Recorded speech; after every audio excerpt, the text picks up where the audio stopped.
delikado. Kayo po ba, sa edad nyong yan, tumatanong ko seryoso, sa edad nyong yan, ilang taon na po kayo, Nanay Bebot? 65. 65. Kayo po, Kadondoy? 72. 72. Sa edad nyong yan, may pangarap pa ba kayo?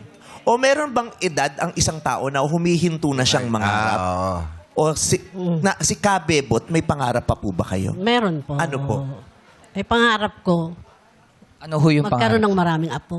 Magkaroon ng maraming apo. Siyempre, matanda na ako. Kailangan meron ding titingin sa akin. Oo, gusto mong makakita. May mag-aalaga Kasi sa isa pa kanya. lang ang apo ko eh. Isa pala. Ilan po ba yung anak nyo? 3. Nagre-request pa siya. Pero yung pangarap nyo, hindi mo hawak, ha? Oo, hawak ng mga anak mo. Oo. Para sa ibang tao yung Oo pangarap. nga eh. Oo. Ikaw, Tatay Kadondoy, anong pangarap mo sa buhay? Pangarap ko lang sa buhay yung makakain ng pamilya ko araw-araw. At meron din akong apo mga nag-aaral. Paaral ko sila. Pero kung para sa sarili Sarili. ninyo, yung pangarap nyo para sa sarili ninyo, Sa sarili ko, kailangan gamot.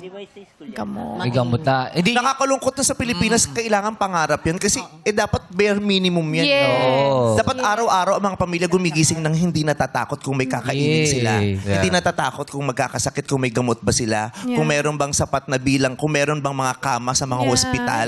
Kung may sasaklolo ba sa kanila kung sakaling mapapahamak sila. Dapat hindi pinapangarap yun eh. Kasi dapat bare minimum yun. Yes. Pero dahil sa Pilipinas tayo nakatira, pangarap yan ng mga nakararami. No. Yes. Diba? Dapat Pangarap. kasi doon napupunta yung mga taxes natin. Yeah. Hindi lang naman sa daan, pero it should go to healthcare. Yes. Para sa mga nangangailangan, libre ang gamot, libre ang pagdodoktor. Correct. Diba ganun sa ibang bansa? School. eh. Kaya wag niyong kakalimutan. Dahil sa mga pagkakataon na may iniinda kayong sakit, wala kayong pambili ng gamot, maraming politiko ang nagpapagamot sa ibang bansa gamit ang pera ninyo. Yeah. Diba? Libre Totoo po yan. check-up. Hindi naman libre gamot. Opo. Diba? Kaya dapat yung mga nagkakasakit na politiko dito rin pinapagamot sa Pilipinas. Eh. Diba? Magtiis, pumila din kayo. Diba? Antayin nyo din kung kailan may available na kama. Tama. Diba? Diba? Masakit man pero dapat maranasan nyo yung pait ng pagiging mahirap. Hindi kasi nila alam yun eh kung gaano kapait yung maging mahirap. Yung mag-aantay ka na sa pila, tapos kahit masakit na yung narap, babalikin ka kasi walang available na pasilidad. Yung ganon. Diba? Tapos may sakit ka, wala kang gamot. Tama po. Diba?